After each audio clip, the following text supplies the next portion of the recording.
Coming up next on Get Caught in a Net.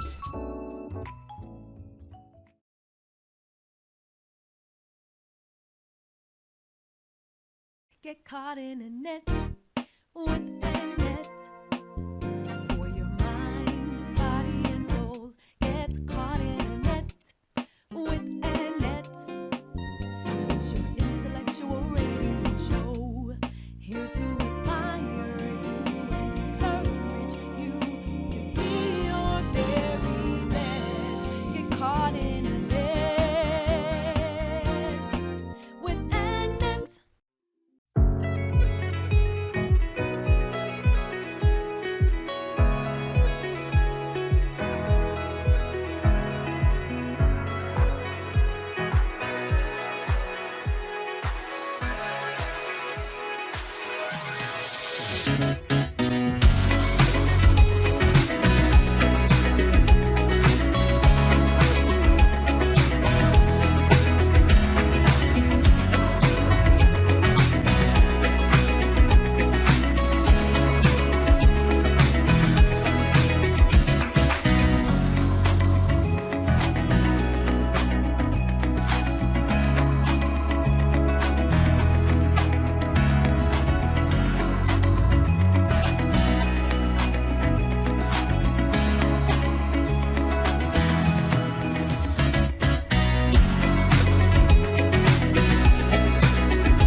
You are now tuned in to Mind, Body, and Soul with ANet, where your hosts, ANet Harris, analyze intriguing life questions and concerns, such as, do Christians suffer from mental illness? Have you wondered why they act abnormal? Or you may ask, what is really going on in their minds? Do you need a net? Well, keep listening for a biblical understanding of the psychology of the mind. Great evening, guys. Great evening. Come on in, guys. Come on in. This is your girl, ANet Harris. I am your host of Mind, Body, and Soul with ANet. I'm so excited to be with you guys on this evening. I'm normally here at 12 noon Central Standard Time on a Wednesday, and I always say my little blurb. If you see me at noon, it's time for you to come on and get caught in the net. Well, you see me at 5:30 Central Standard Time on this evening so that we can feature a very special guest.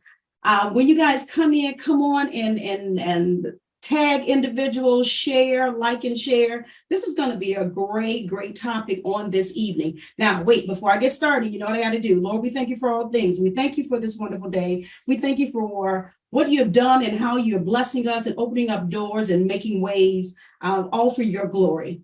And the opening part of the scripture that I normally like to quote is Hosea 4:6. And it states, my people are destroyed for lack of knowledge. Because thou hast rejected knowledge, I will also reject thee. And again, we're excited to be here on this evening, coming to you, bringing you quality programming, great content. We know that this month, November, December, when you're leading up to the holidays, unfortunately, Many people kind of deal with various mental health challenges, and that could be a result of the fact that maybe they've lost a loved one, or this is just not a good time of the year for them. So with that in mind, we're going to focus on a part of that with our guest on this evening. But we're also going to feature the very fact that he is a music artist. So I want you guys to, on this evening, when you come in, click the share button, throw up the hearts, the care button, the thumbs up for me. Tag individuals, as I stated earlier, if you wouldn't mind doing that for me, because what you're doing, you're pushing this video out. And we want to get as many people that can to come in with us on this evening to meet my guest, to interact with him, if you will. If you have questions for him, then you can place those into the comment section. We are here live on my Facebook page, ANet GetCaughtInANet, and then also on my Instagram channel, GetCaughtInANet. So if you guys go over there, you will see us there as well. Listen, let me welcome into the studio. I'm going to read just a little bit of his bio before I bring him in. Mr. Theodore Chestnutt is a native of Brooklyn, New York, and currently resides in Goldsboro, North Carolina, with his wife and daughter. He attends a St. Joseph Free Will Baptist Church, where he serves as the interim minister of music. Theodore is a singer, songwriter, producer, engineer, and his musical background experience includes singing in the church choir, various small ensembles, and praise and worship teams. He wears a lot of hats. Through growth, knowledge, and experience gained in participating in music ministry events, in 2006, he released his first independent gospel CD titled Spiritual Beginnings. And as he continued to pursue his musical aspirations in 2009, he was awarded the opportunity to shoot a two-part music video entitled Time to Worship. I'm going to stop that bio right there because he has a lot of information that we're going to further discuss on tonight. But welcome from our virtual backstage. Come on in, Mr. Theodore Chestnutt, if you would not mind, and also making sure that your audio is there for us so that we can hear you on this evening. How are you feeling? I'm highly blessed and favored in the Lord, Mr. Harris. How you doing today? I'm doing well. Good. It is so good to have you here with us on this evening, and I am assured that we are going to have a great discussion. I just really feel that we will do just that. And you have been out promoting your various works that you have out, music, songs and everything, but you've also been giving different interviews, and I wanted my audience to listen to you as well on tonight. So let me do this. Okay. I read a little bit of your bio, but if you would not mind for me going ahead and sharing with my audience a little background about you. Tell us, who is Ted? Okay. Pretty much, Ted. I kind of like before interviews, when people ask me that, I kind of preference I'm God's journey child, Theodore Chestnutt, and the reason why I call myself God's journey child because I've learned in life that I'm on a journey, right? And this journey I'm on is by my Creator. So I call myself God's journey child, Theodore Chestnutt. So I just want to kind of preface that. All of us are pretty much on journeys, you know what I mean? It really depends on who you choose to ride your journey with. For me, I choose to ride it with my Creator, my Lord and Savior, Jesus Christ. So like I said, I kind of preface that. Just a little bit background about me. Born and raised in Brooklyn, New York. Actually, next June, I'll be 27 years of marriage. So 27 years, I'm 27 years of marriage. I'm in it for the long haul, you know, and I thank God for that, you know, because once you commit to a thing, you got to commit to it. You know what I mean? You got to commit to it. And we actually have a daughter, Chantel. She's actually 17, and actually she's going to be going off to college next year. So we'll be a empty nest here, you know. And I just thank God for allowing me to be the father that I needed to be, to get her to her adult stage and stuff like that. So I'm looking for great things to happen, with her as far as her journey. But starting next year, that'll probably give me a little bit more opportunity to get out, as far as the ministry and stuff like that. So that's just a little bit background about myself. Oh my goodness. Yeah, that empty nester part. My goodness. Yeah. Coming soon. Yeah. Well, wonderful. That is a wonderful. Thank you for telling us about yourself in your own words. We appreciate that. And it's good to know, when we're talking to individuals, sometimes we can kind of relate to an individual that we're interviewing or our audience here. Amen. Amen. And again, congratulations on the 27 year. Thank you so much. It hasn't been easy, but through God, all things are possible. It's just really just getting to know who you with. We actually been together. We were dating 10 years before we actually got married. So that so that helped out. That helped out. You get to know each other, because when we first got married, when you're dating, and then when you get married and you're moving together, living in, it's a whole different ball game. Isn't it? Whole different ball game. But like I said, once you commit to a thing, you got to commit to it.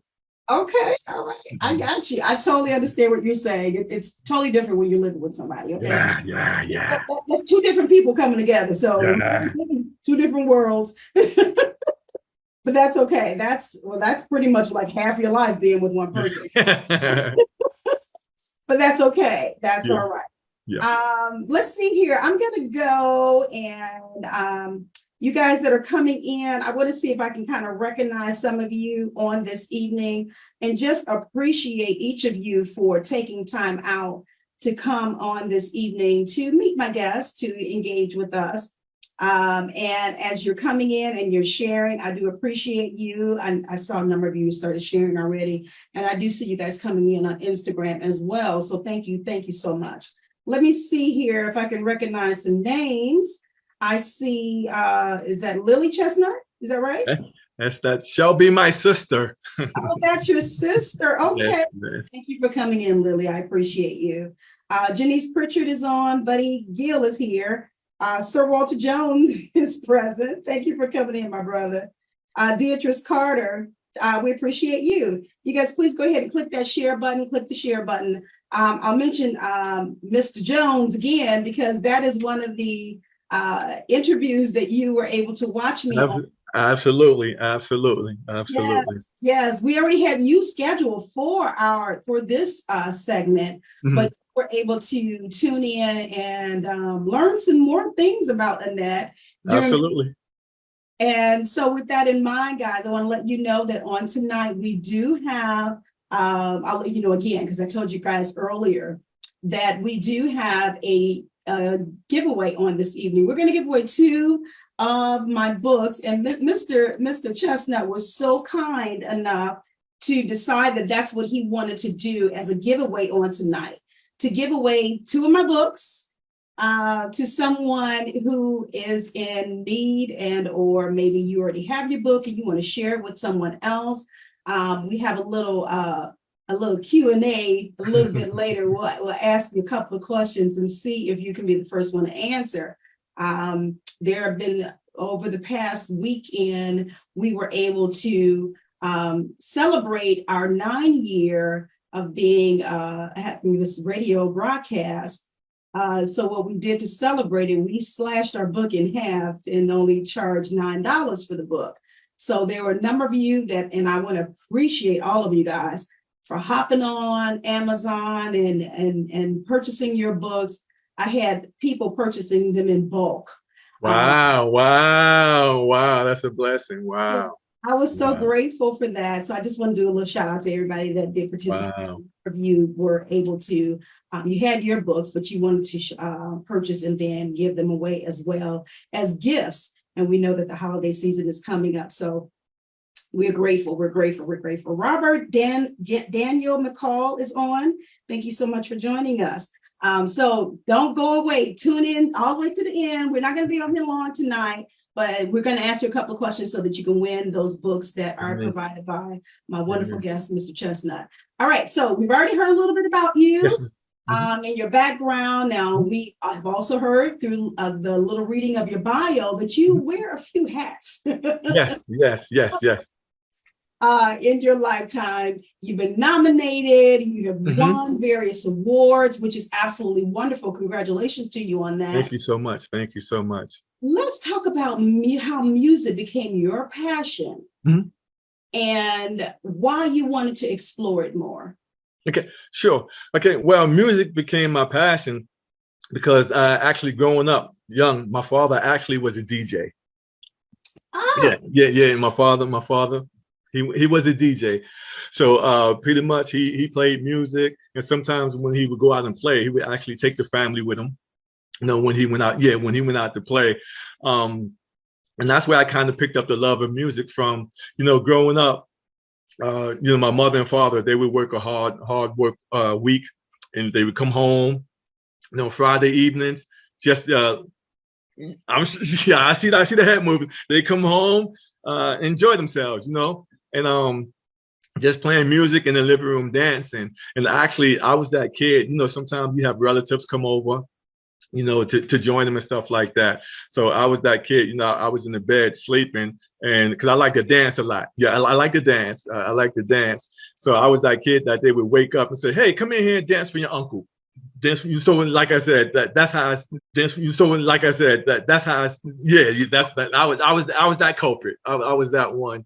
So like I said, the love of music actually came from my father. Just listen to him DJ and stuff like that, playing music. So that's where the love of music actually came from. Oh, beautiful. Okay, Yeah. So you had it honest, basically. Absolutely. Okay. Yeah. Well, there's nothing wrong with that, and it has to start from somewhere. So Absolutely.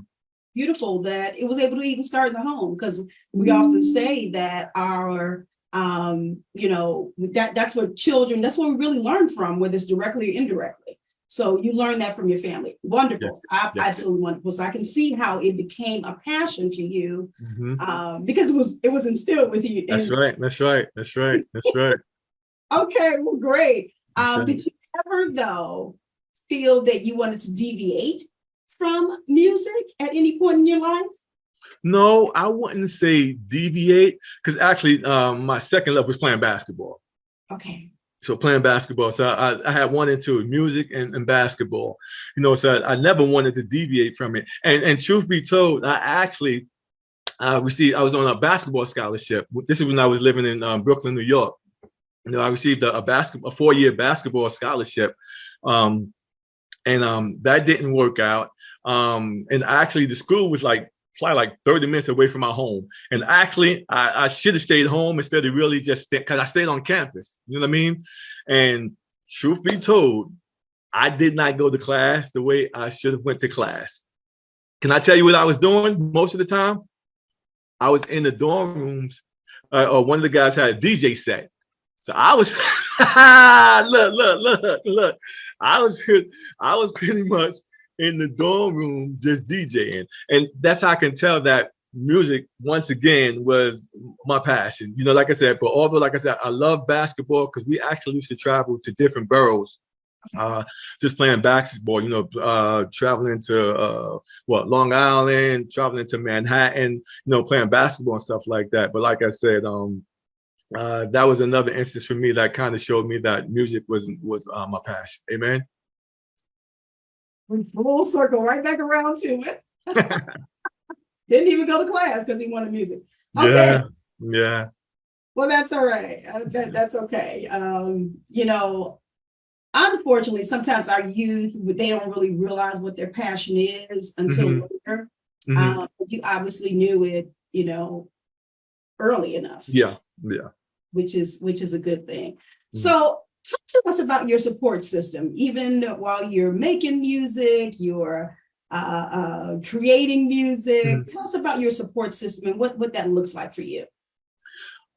Just give me a little bit of more detail. When we say support system, far as who supports you? Who do you have in your corner? Because even though sometimes we may realize what our passion is, we may not have that push or somebody to encourage us to continue on in a particular area. So talk, do you have a support system?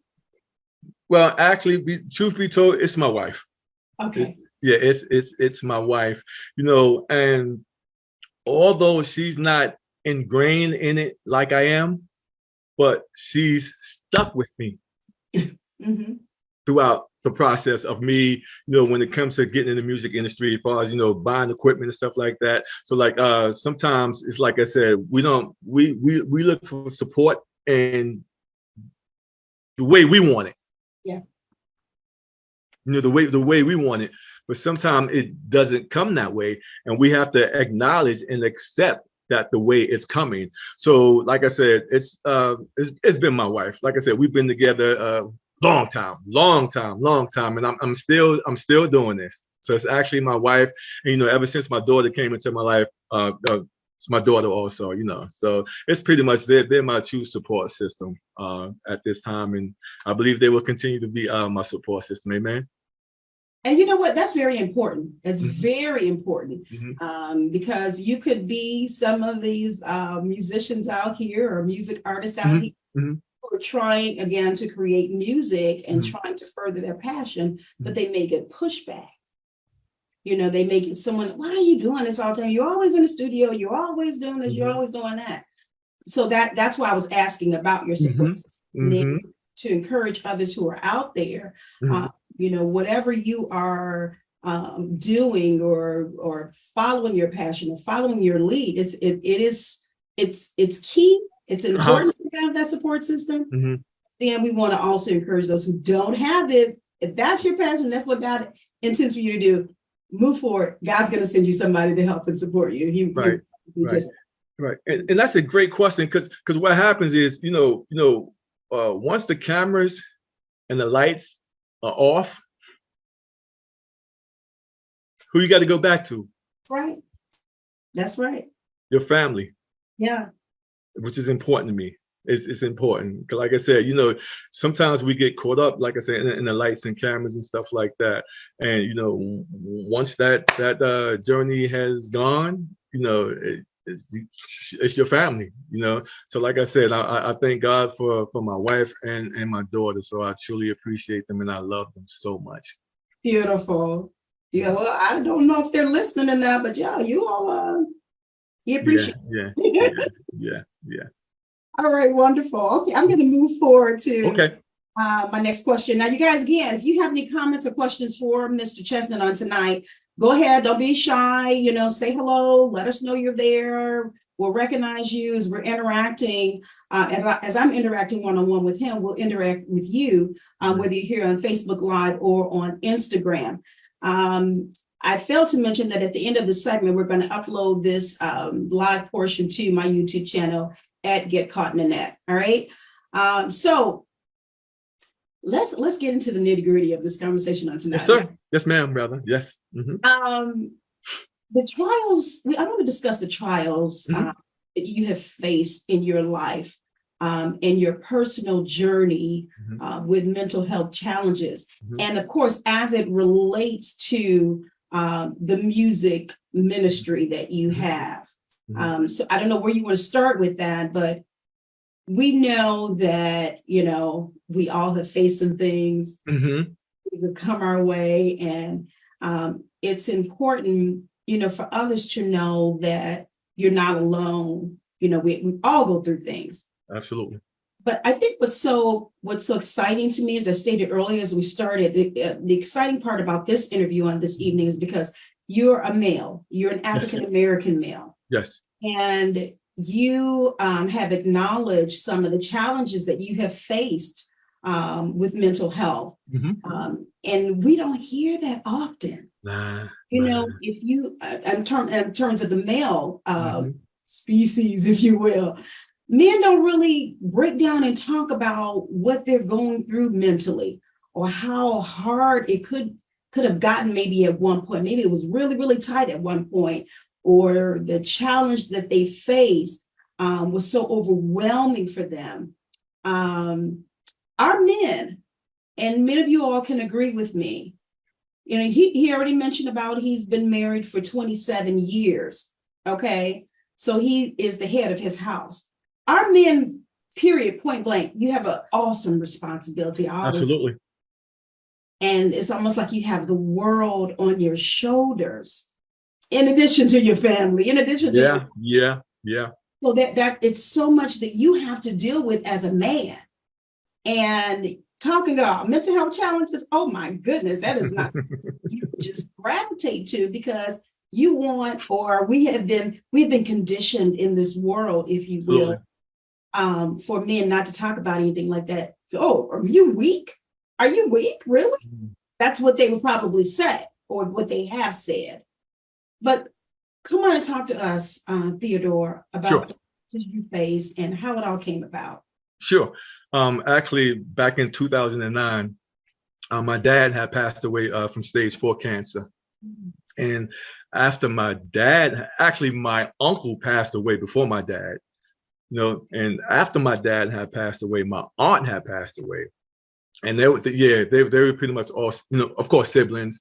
And this pretty much happened like within a year, 16-month time span. Yeah. And I got to the point where as I found myself in a dark place. I really couldn't, take life anymore, especially after my dad has passed. My dad passed because he's actually, the first male figure who was important to me in my life, who passed away. So from that, and actually after that, I was still going to work, trying to focus and stuff like that. So actually there was one day when I was at work and on the computer, just typing, couldn't focus. I could not focus at all. I believe that's when the anxiety, it had kicked in and stuff like that. And actually on that day when I was at work, I had told my supervisor about it, my manager, actually, I told her about it, and she actually was a female. I told her about it. And the reason why I say female, because I'm going to come back to a point just to help us men out. You know what I mean? I'm going to come back to that point. So actually, when I told her about it, she called my wife, because we actually we live probably like 10 minutes from the house, so she had called my wife, and once she called my wife, we actually were all sitting out we were standing out in the parking lot, and I told them, what was going on, that I couldn't focus, I was in a dark place. So from that point right there, I had to make a decision. Whether I'm going to stay in the shape that I'm in, or either I'm going to get help. Yeah.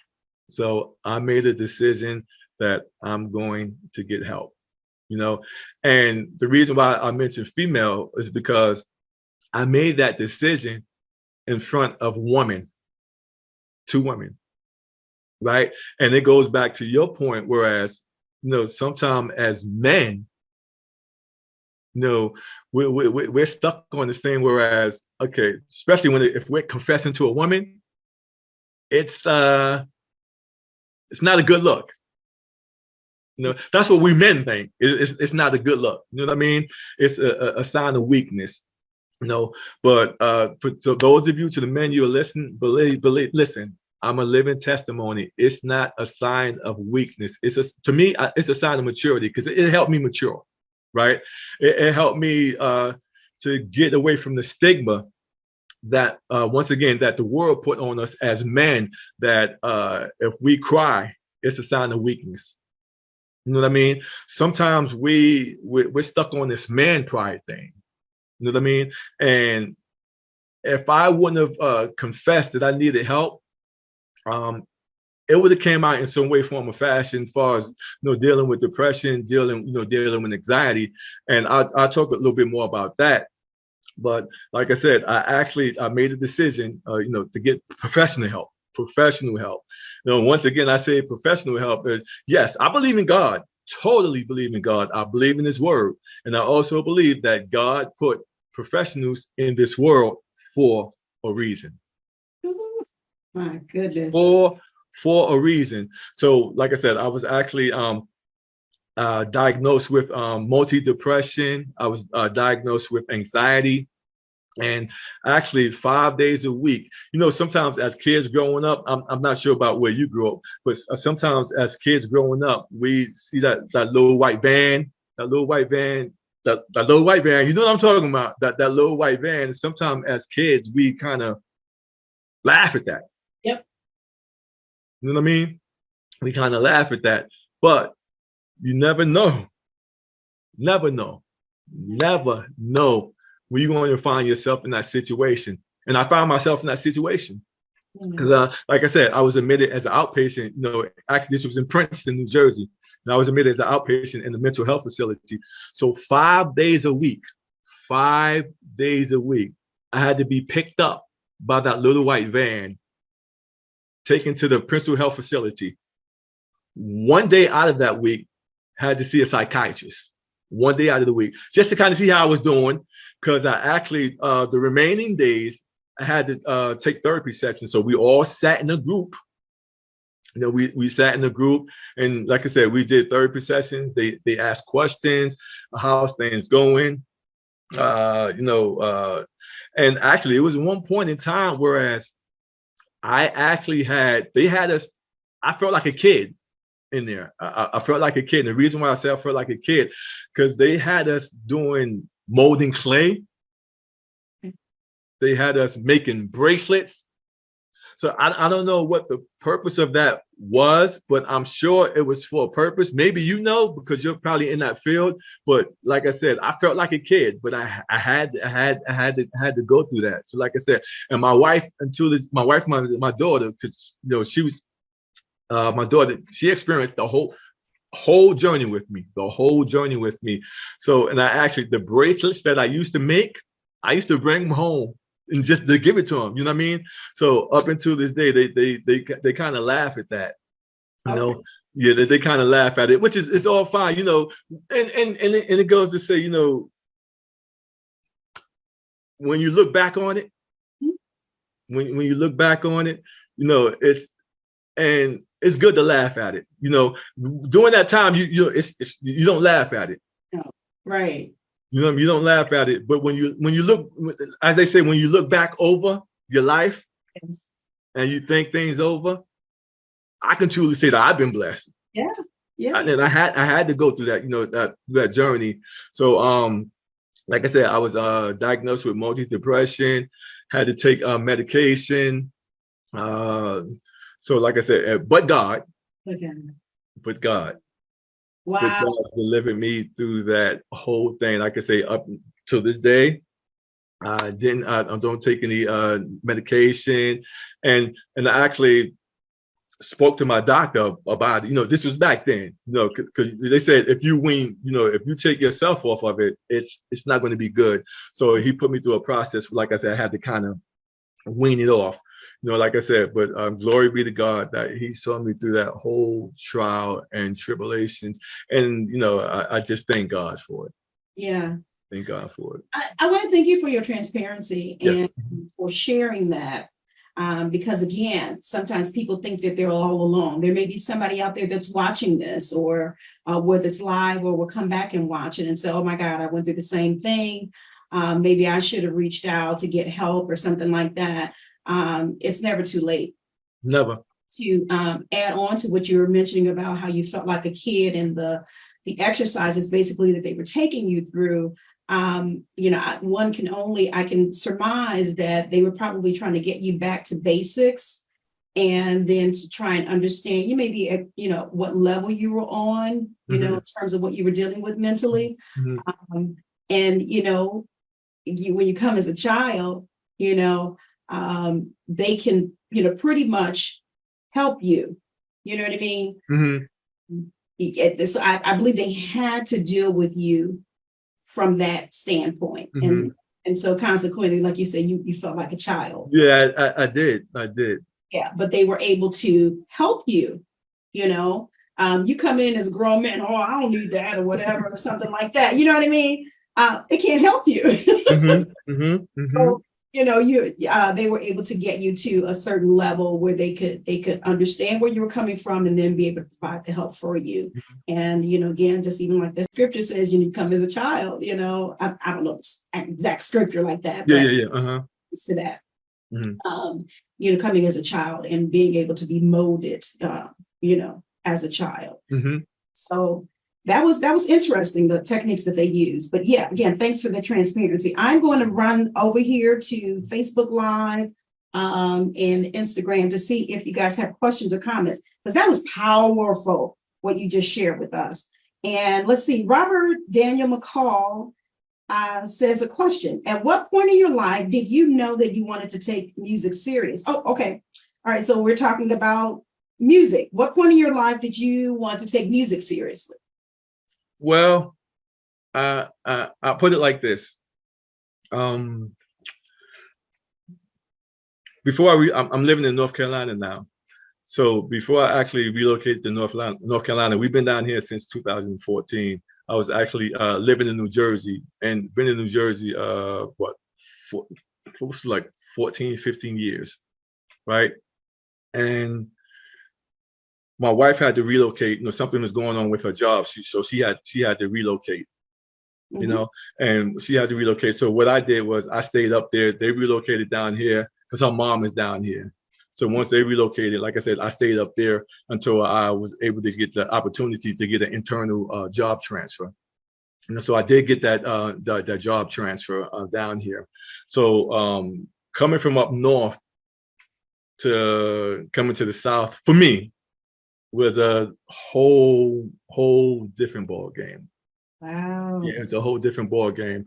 Because I was actually in a manager's position, stuff like that. So, you know, I had like close to like 15, 16 employees that were under me when I moved down here, you know, and I'm a manager. I like to see employees grow and stuff like that, you know, but like I said, coming south, it's a whole different experience. And truth be told, some of our people just, yeah.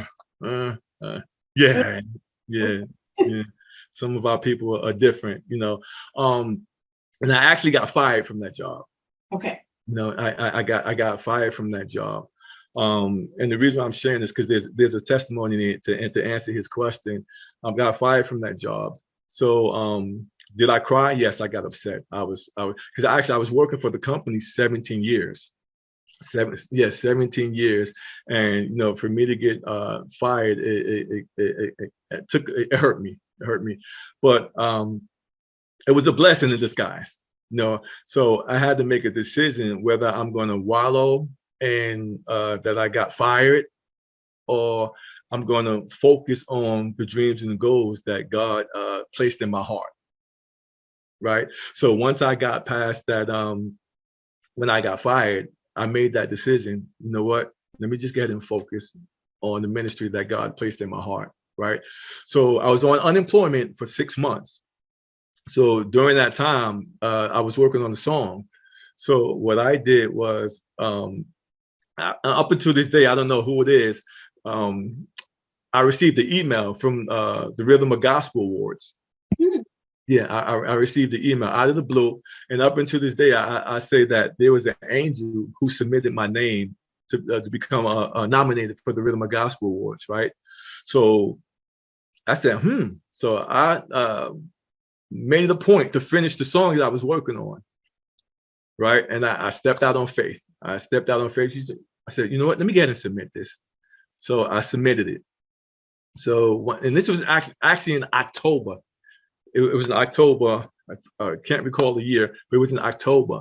And that was actually the month because my dad passed away in October. So I was, you know, yeah. So, and everything happens for a reason. So I submitted it. And then come back probably like 3-4 weeks later, they said that I was nominated. Well, the following year, in 2017, I won the Rhythm of Gospel Awards. Okay. I won the Rhythm of Gospel Awards for Alternative Song of the Year. So for me, that was a sign to me, and it wasn't more so about the award. It was more so for me about getting out of my own way. Because sometimes as artists, whether you know, like you're author, whether you're a painter, sometimes we're our own worst critics. Yeah. For me, we're our own worst critics. So I had to make a decision to get out of my own way and focus on the calling and the dreams and goals that God placed in my heart. So like I said, I won the Rhythm of Gospel Awards that year. And that was just a sign for me. Okay, yes, Ted, there's an audience for you. Yeah. There is an audience for you, you know? So to answer your question, that's from that point moving forward, Mr. Robert McCall, which is actually my nephew. That's when I made the decision, to get and really take it seriously. So that's how it all happened, as far as like my journey, just moving forward from 2017 after winning that award. Like I said, it kind of helped me understand that, Ted, you have talent. Like I said, there is an audience for you. So I just want to that's the reason why, Mr. McCall. Well, thanks for that backstory. That was a great question, Robert. So thank you for asking that. Let's see here. Let me, you guys have been really throwing up these comments and questions. Okay, let me read. Miss Benita says, he is such an inspiration. Men don't usually share. I know his testimony. Yeah. Well, thank you for coming in and supporting him on this evening. Brandy says he didn't really get a chance to catch his breath and fully grieve, meaning the back-to-back deaths that you were faced with in your family. Brandy says, absolutely. And we as a society have to do better at making men feel safe expressing their need for help. Yeah. Totally agree with that comment. Walter says, let your pastor pray for you. He can even pour anointed oil on you. Then leave his presence and go find professional help. I totally agree. And he has so many testimonies himself about that. But it's true. It may sound a little comical, but that is so true. I often say, a lot of times we go into church, and many of us have church background. We go to church probably every Sunday, but, and then you go and you get in the line, and I say, okay, but they need to know what they're praying for. Well, somebody just laid hands on you, and they don't even know what they're dealing with, what the individual's dealing with, because you'll go in one way and you'll go out the exact same way, and you won't receive the help. So yeah, I think I totally agree that getting professional help is needed, definitely needed. Let's see. And they also say this brother's helping other men, which is what I knew would happen, when I heard a little bit about your testimony. Let's see, everything you went through, it's a process. Oh my goodness. I like you, Robert. Come on now. His other question is, how does music help with your mental health? Which you're stepping on my questions, Robert, but thank you for asking that. So can you answer that for us? Oh, totally. The way it helps with my mental health is, let me think about this a little bit, because I want to make sure I come across right, is this right here, the mind is powerful, is so powerful. And I'm one who thinks too much. I think we all do that. No, really, I think I overdo it. I overdo it. I think too much. But what I do, I got to a place whereas, and when it goes back, Ted, get out of your own way, get out of your way, and just focus.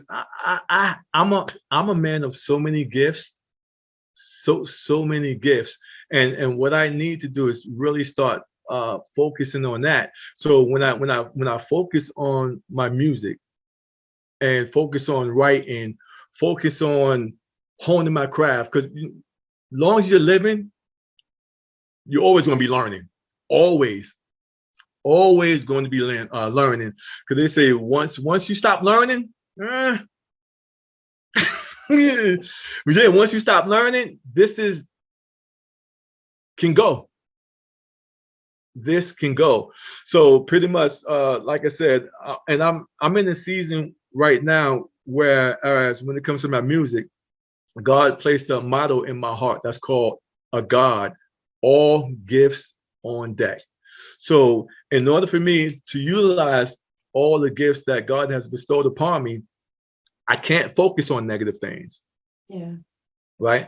I have to focus on whether I'm doing music, do it to the best of my ability. Whether I'm filming a video, do it to the best of my ability.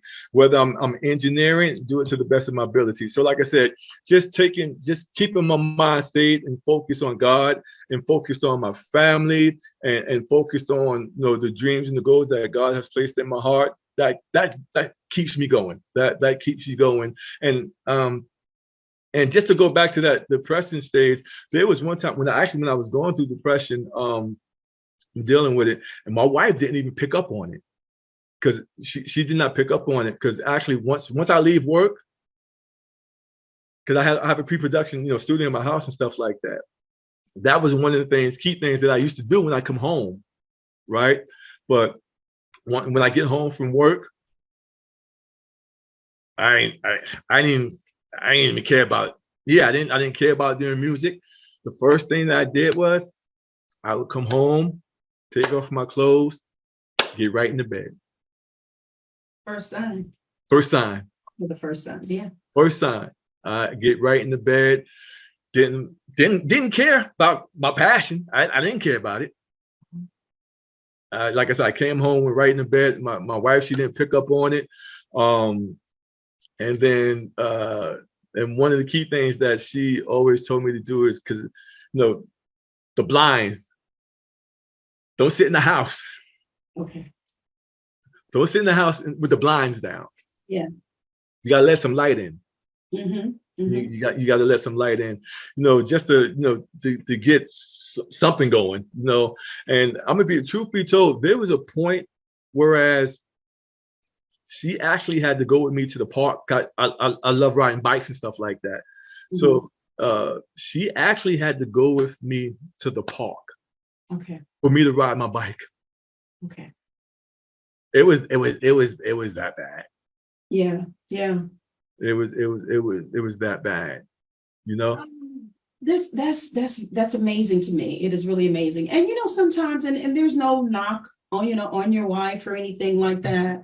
No. You know, because that doesn't mean that she didn't love you. Mm-hmm. That doesn't mean, you know, anything of that. But sometimes, you know, an individual can still go through their normal routine. Mm-hmm. So well that even that little flag that you mentioned, and I shouldn't say little, but that flag that you mentioned was probably not first and forefront in her mind. You know what I mean? She probably, oh, maybe he's tired or something like that, or you know, or anything of that nature. But we have to be, as far as our loved ones are concerned, you know, making sure, not that you are watching every movie, whatever, but just, you know, you have to ask the Lord for discernment. We you know, help you to pick up on things, to see whether it's your spouse or your child or another loved one or whatever that may be dealing with things. And, you know, they tell you all often, you know, even in the news or different things, tell you things to kind of watch out for. So this wasn't a knock on her. Maybe she just didn't know what to do. And you already mentioned about how, you know, men are supposed to be strong and everything. So even if that thought had crossed her mind, I got you. Of her mind, because my husband, I've been with him for this long. Right, got you. With him mentally, you know, the very first thing that she would have thought about. And that's very interesting.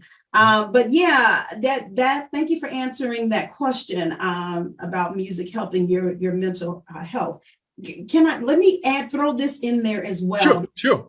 As you were mentioning about your journey, you know, the white bus or truck picks you up every day and you're going, you know, and then you have to meet with a psychiatrist once a week, was it? Once a week. And so then you mentioned about how, you know, the Lord eventually blessed you to come out of that. Now, can you maybe quickly tell us some of the things that kind of helped you to come out of that? Was it because of psychiatry? Was it a combination of that, maybe with your music and your passion started building back up? And, you know, what were some of the things that were surrounding the fact that you were able to come out of this and then to stop taking the medication? First and foremost, God's word. Just reading the Bible. Just reading the Bible. Just reading the Bible. And then I'm a father. I'm a father. got a daughter 17 years old. And when it comes to, I always wanted a girl, always wanted a girl. I wanted a girl.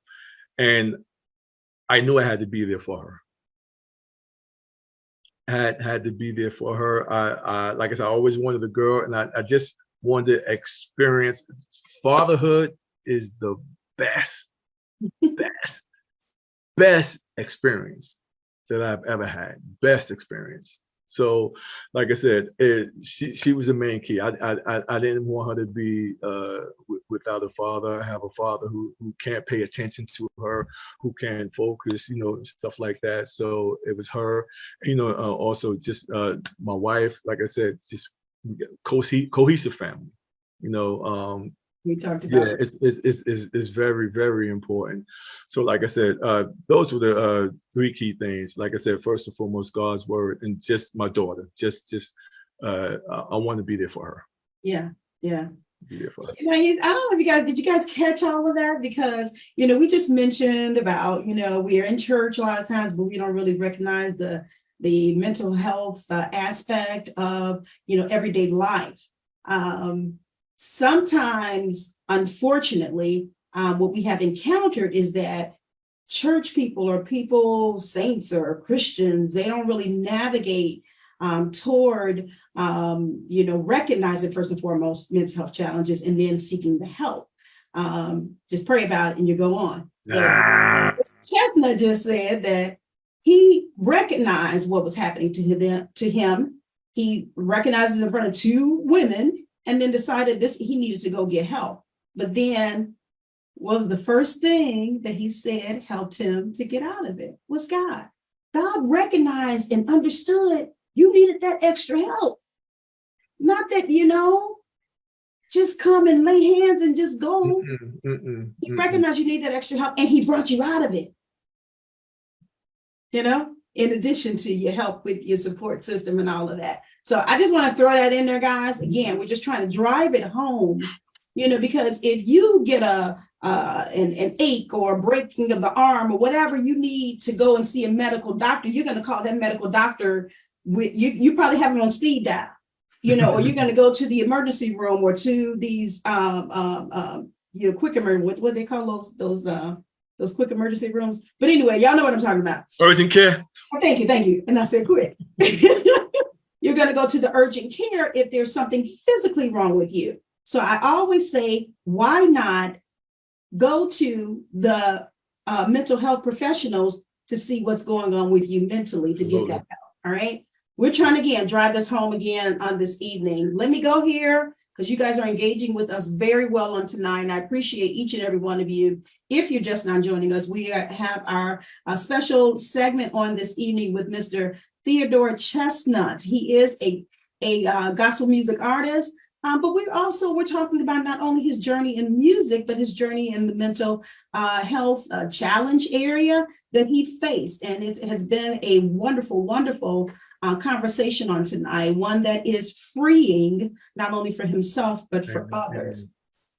So thank you for joining us. If you're just now coming in, you may have to go back and rewind for the earlier part, but and we appreciate that in advance.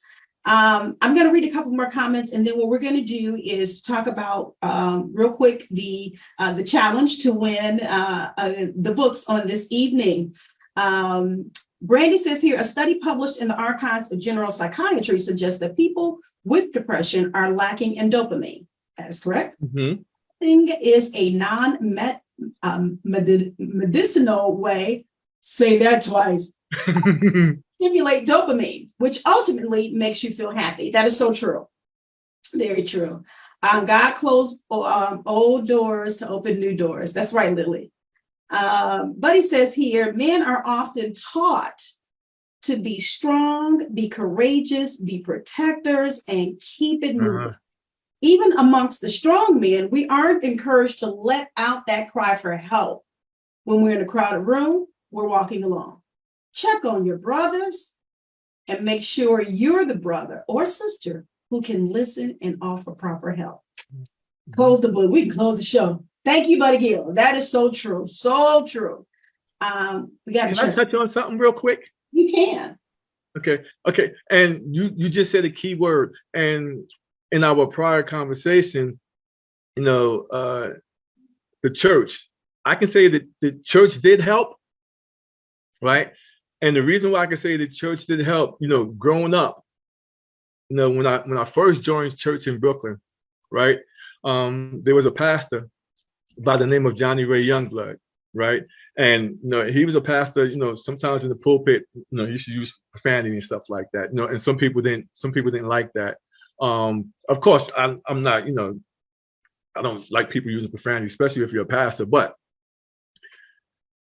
he was a pastor who loved to encourage men, right? And also women. But when I say men, on this particular, I was at a service, one particular service. There was one key thing that he said in that service that stuck with me until this day, and that helped me. One of the key things that also helped me through my depression and anxiety. And that key thing he said was, it's okay for men to cry. He said it's okay for men to cry.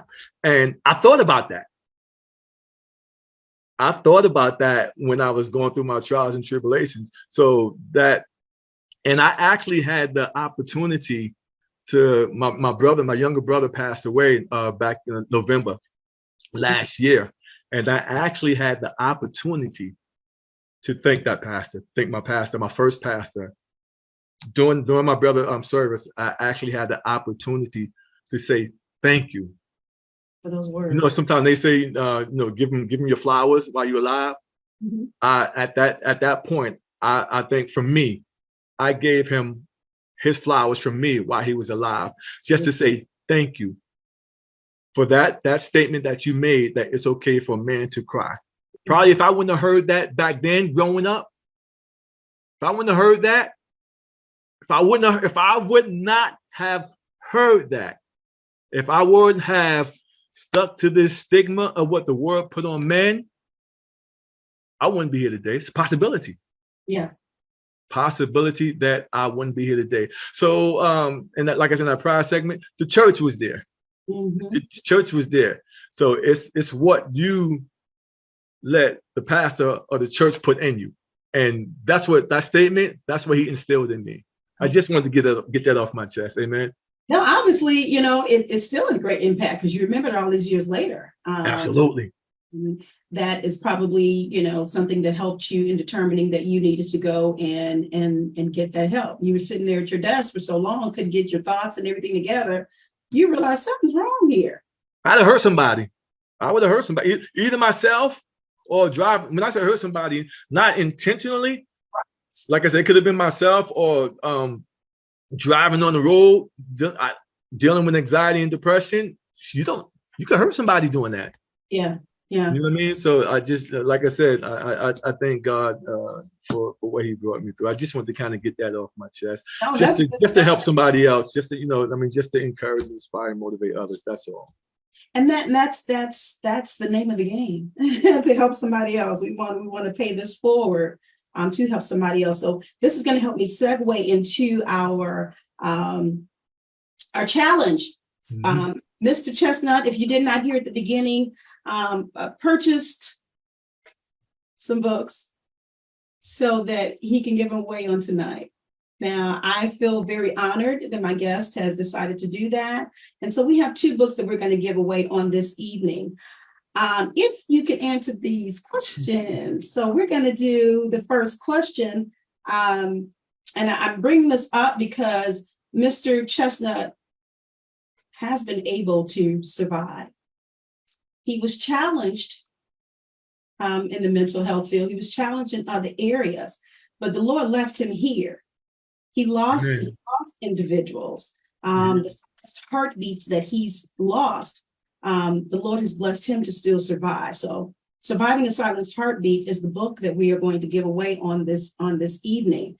Let me ask this. These are simple questions. Now, those of you who are new to Get Caught in the Net, you may have to do a quick little research. And others who who already know, the first person, let's see here. The first person actually to type in the number 7. Okay, I'm doing some things a little different now. Type in the number 7. When you type in the number 7, that means you have the answer to this question. And then you need to answer the question, okay? All right, we have those instructions. All right, so rattling off this first book, the question is, name the hashtag that is associated with this book and the meaning behind it.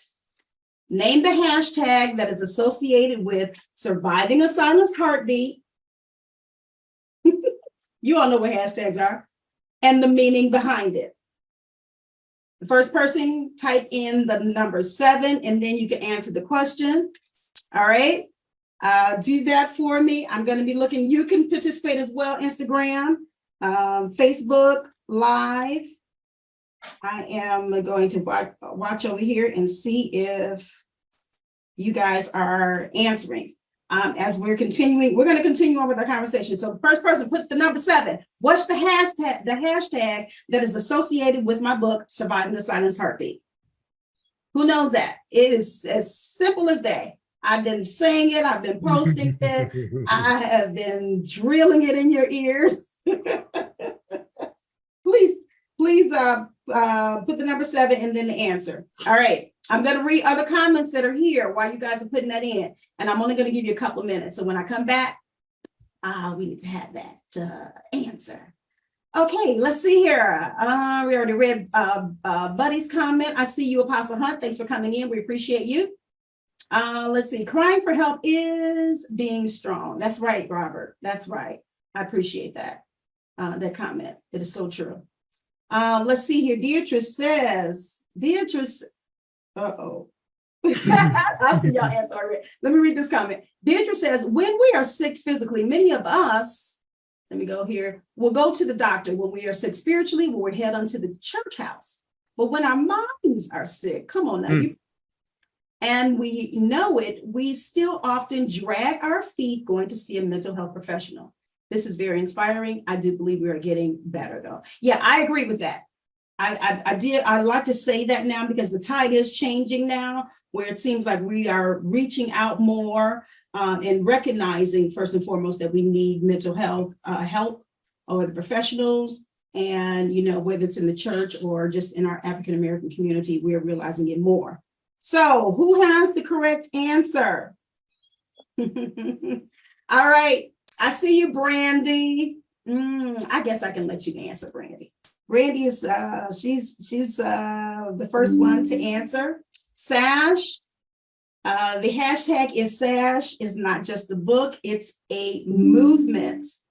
Thank you for that response. She got you. She got you. She got it. She got it. Okay. Thank you. Brandy or anyone else, since she answered it, you're probably like, oh, that's what it is. What's the meaning behind that hashtag? I want to know if you know. What's the meaning behind that hashtag? SASH is not just a book, it's a movement. What is the meaning? I've had a countless number of interviews on it.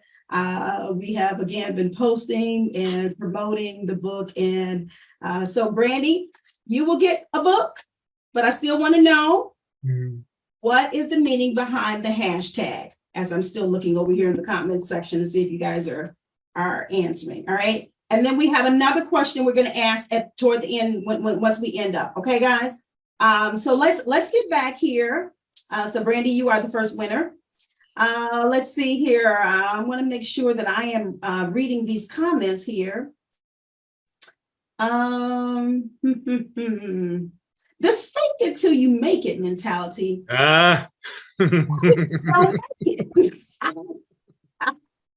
That's a question, oh my goodness, that Buddy Gill has posed. And we hear that so much, that mentality, fake it till you make it. But he says, well, what if you don't make it?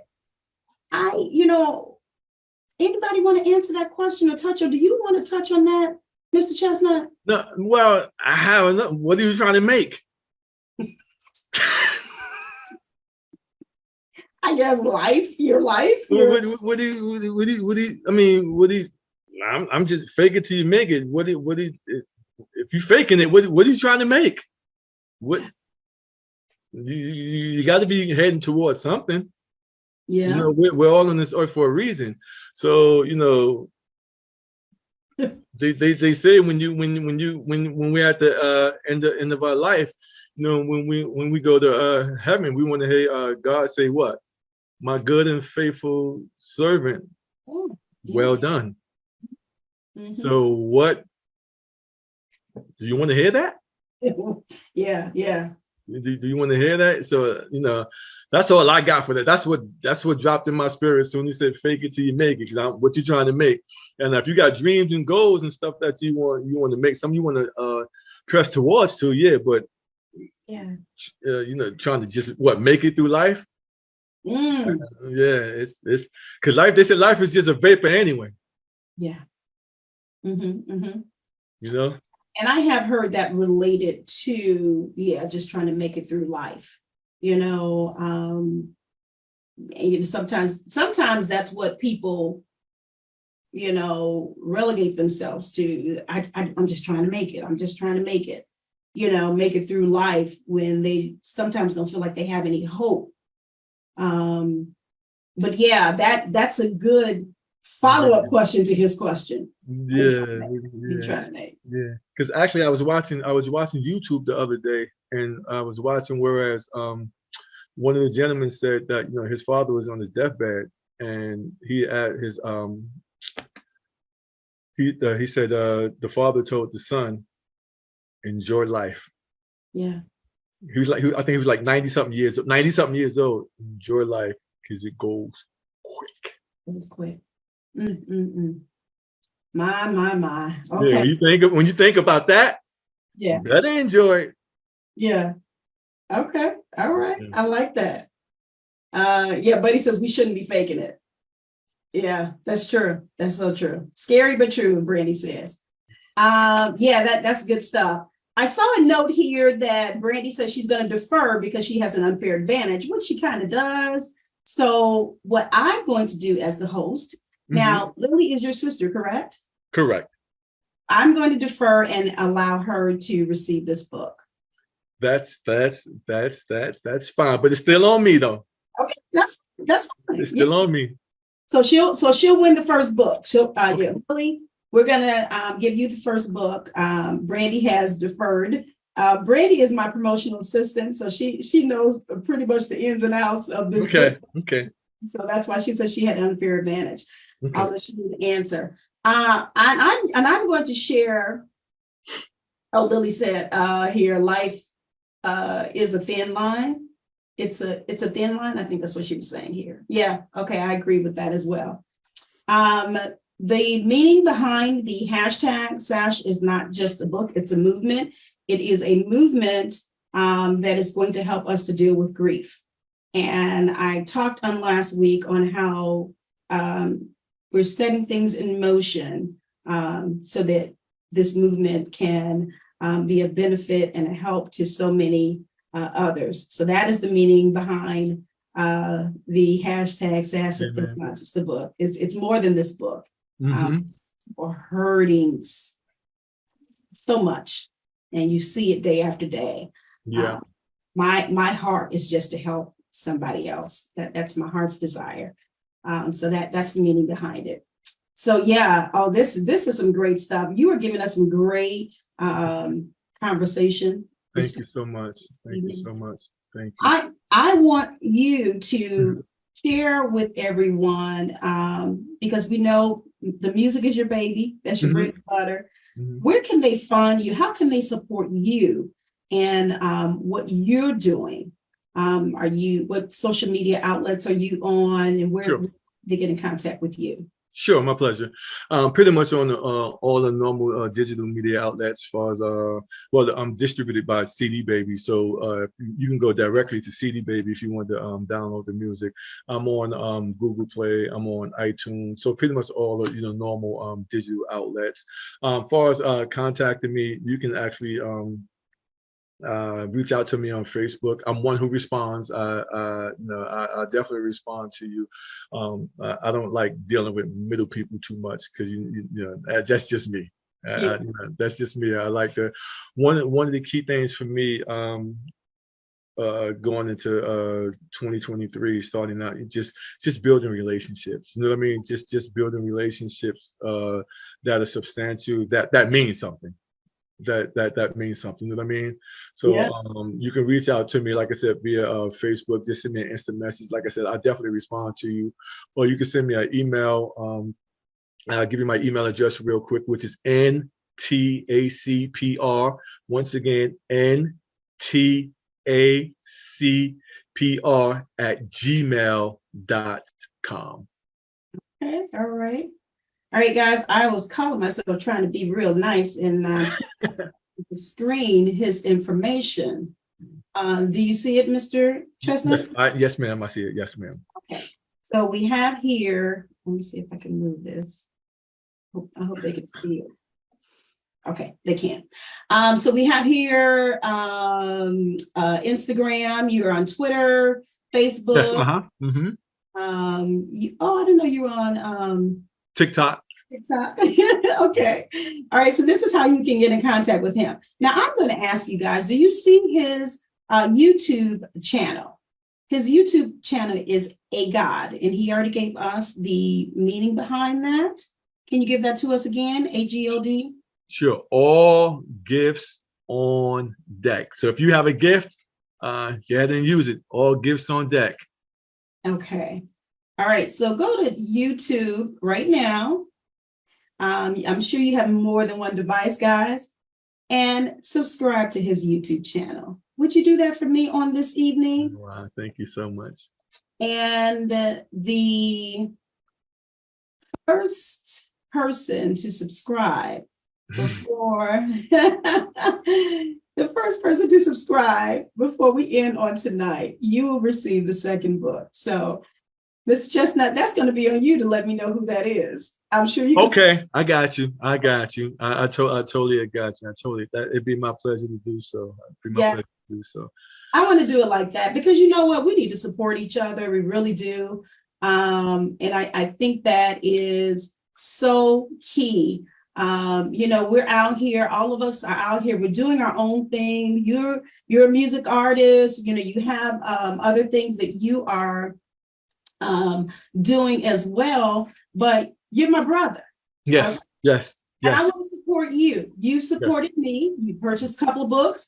You've been on watching my shows, and everything. So let's support him, guys, on tonight. So make sure you go to his YouTube channel, AGOD channel, and subscribe. And then we will send you, we have to get your information, send you a book. And I'm going to autograph these books, okay? Wow. So that, I like to put a little personal message in there. But this book will be a help to you who will receive it. And many of you have already shared how this book has helped you.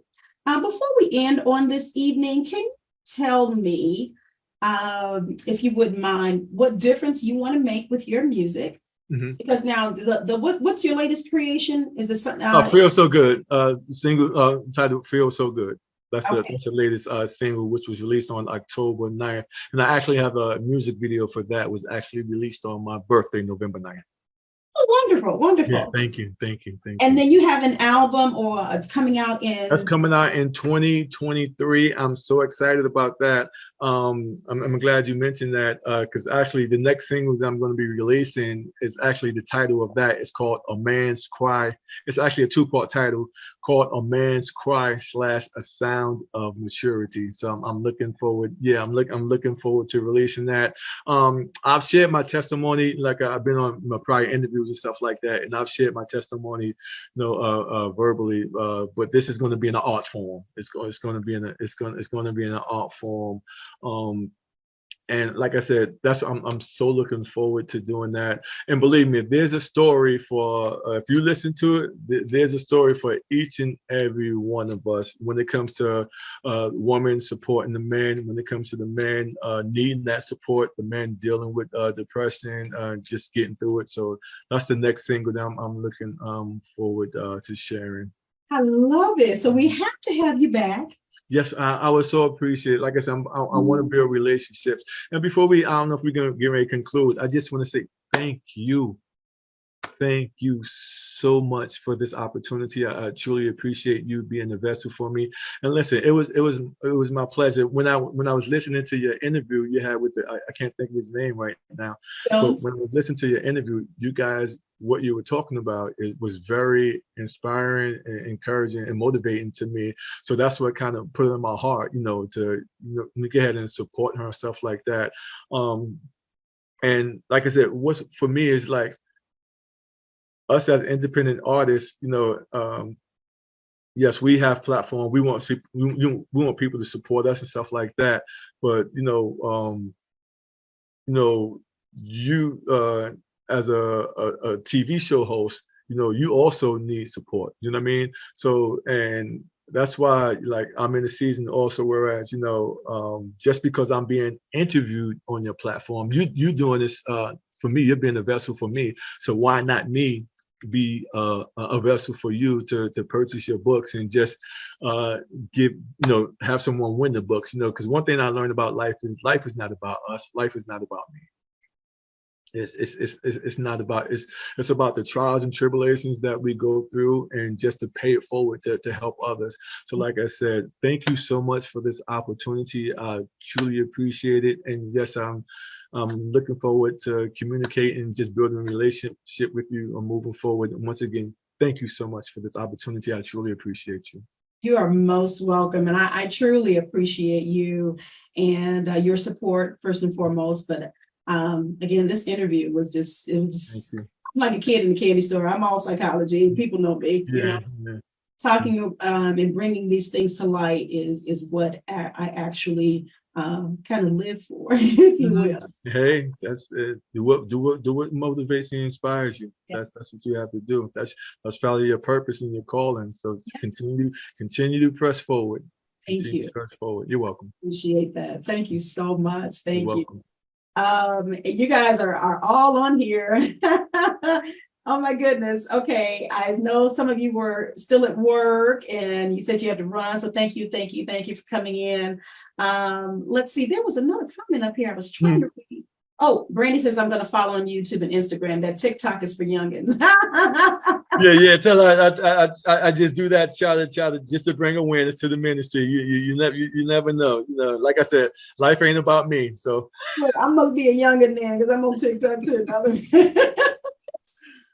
No, that's good stuff. But no, again, thank you for those kind words. Again, thank you for coming on tonight, sharing your time with us, talking about your journey and how it has helped so many. And I know that those who weren't on live, who will be able to go back and watch it, will be blessed as well.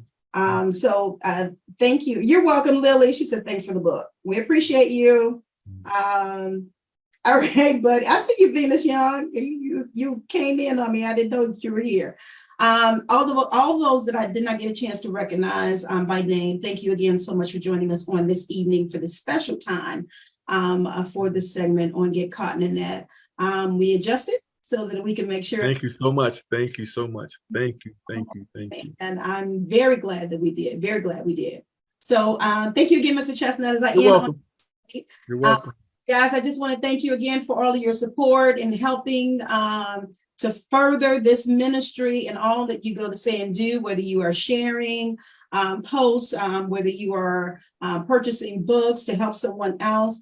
I did want to say as well, some of you may have seen my video on last week where I was able to take my book. We're here in the Midwest area, but I was invited to bring SASH to our DuSable Museum. Oh, that. and to have them to be sold in the bookstore at DuSable Museum. So those of you that are in the Chicago area, you have visited the DuSable Museum. That's the African American History Museum here in the city of Chicago. Very popular, of course.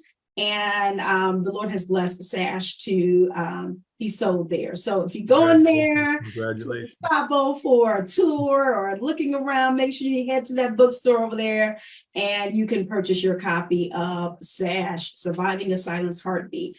So I am so grateful for all of you on tonight. So tell them I said thank you. Tell them I said thank you for taking time out of their busy schedules to join the journey with us. Okay, all right, guys, you heard that. He's thanking each and every one of you. All right, and we're going to get out of here on this evening. So we'll look for you guys on next week to join us with Mind, Body, and Soul with ANet. We have a few great interviews in December that we're going to highlight. And I can't wait. And I know that December is a holiday month. You know, you guys are traveling, but you should still be able to check us out and keep up with us. We have some great guests again that are coming up. You don't want to miss the one we have on next week. All right. Let's see here. I'm going to share my screen so that we can see the promo for next week. And again, a huge shout out to Brandy McCord for my wonderful promos that we have. This girl's just awesome. Awesome. Yeah, I can't enough. But she has been tremendous, and you know, I just thank God for her. Amen. So Mr. Chestnutt was very, very pleased with his oh my goodness, hang on a second, I'm talking and doing it at the same time. But Mr. Chestnutt was very pleased with the promo that you did for him. Yeah. And, yes. It was a blessing. It was definitely a blessing. Okay, so let me get this here. You guys meet me next week. And Mr. Chestnutt, we will see you later, okay? Take care. Take care. On the next session of Get Caught in a Net. Get caught in a net with